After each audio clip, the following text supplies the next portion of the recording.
Could gardening be good for your health?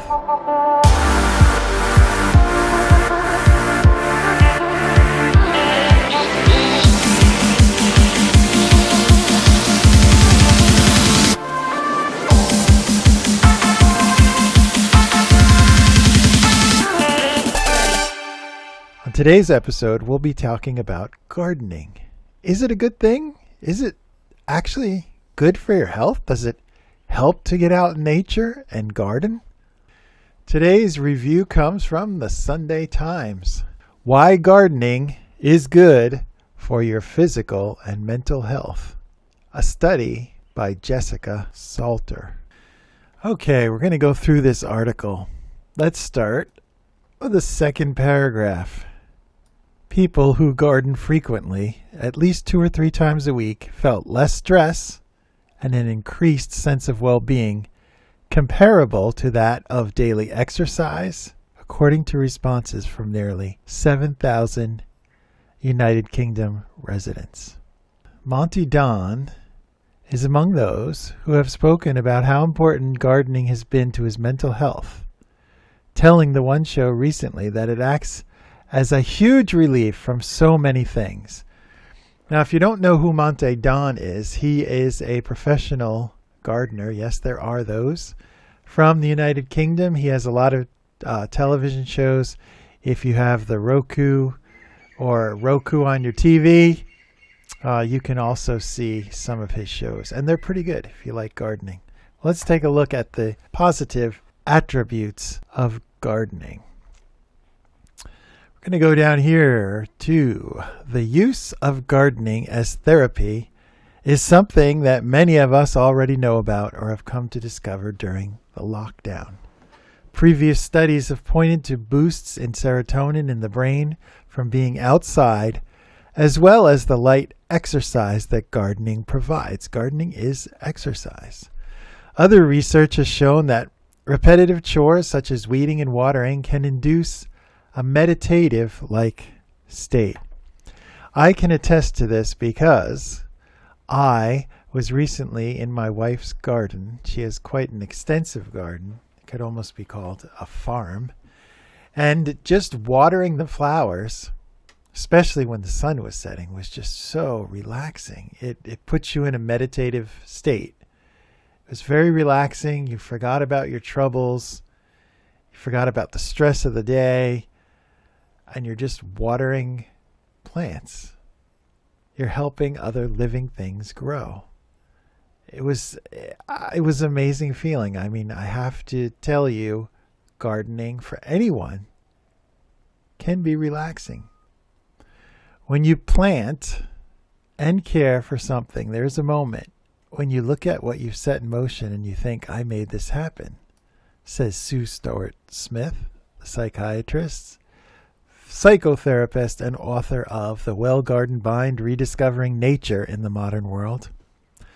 I have seen this sense of hope and energy. These are 2 huge words, hope and energy, in action on projects working with offenders and veterans suffering by post-traumatic stress syndrome, as well as people struggling with depression. And it's very powerful. Gardening can help. For those of you that want to garden to relieve stress, you're obviously not going to go overboard with some huge project that gives you stress. You want to start small, start slow, read a little bit about gardening, and kind of ease your way into it like you would into the deep end of a swimming pool or going into the ocean when it's cold. You're not going to just jump in head first. But what about those people who have no outside space? Well, use a sunny windowsill. Geraniums are amazing plants with strong characters. They last for years, and you can learn to take cuttings from what you create, and you can start small. You could start on a windowsill. You can start on a back porch. You can start on a tiny, tiny section of land. You don't have to go all out to get the positive, stress-relieving attributes of having a garden.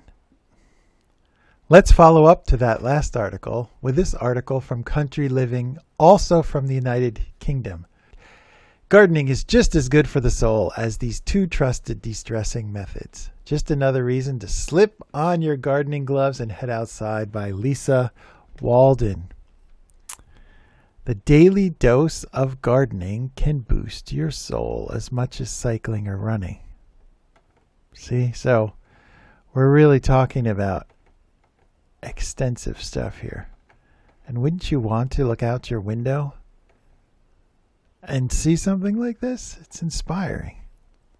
Gardening has been tested, and the evidence overwhelmingly suggests that the more frequently you garden, the greater the health benefits.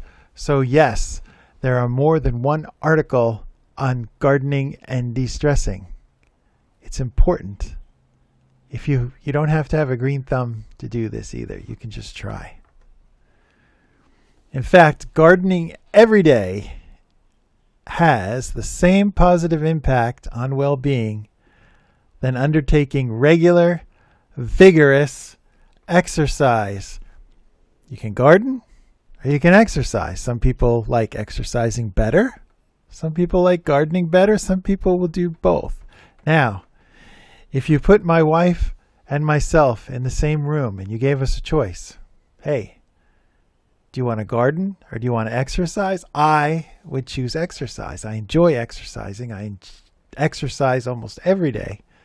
My wife does not, but she gardens every day, and that is exercise. So essentially, both of us are exercising every day.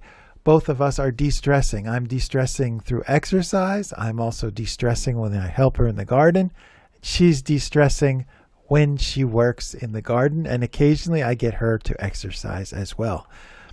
Let's go back to this other article, and let's look at what gardening can do as far as calorie-wise. It says that some participants burnt the same amount of calories from 30 minutes of gardening as they would from playing a game of badminton, volleyball, or practicing yoga. There you have it. If you don't like to exercise, you have another option. You have an option to de-stress. You have an option to get back to nature. You have an option to help grow something positive. It's so satisfying to see plants grow. It sounds archaic. Like, why would gardening help me feel better? But it really does.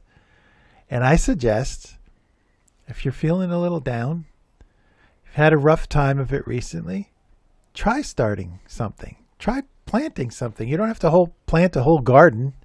Just take one plant, put something in your window. Or if you have some space in the backyard, create a small section and plant something. I think you'll enjoy it. I'd like to hear your feedback on this. As always, I appreciate doing these episodes. Please smash the like button, subscribe, and I hope to see you next time on Shine 365.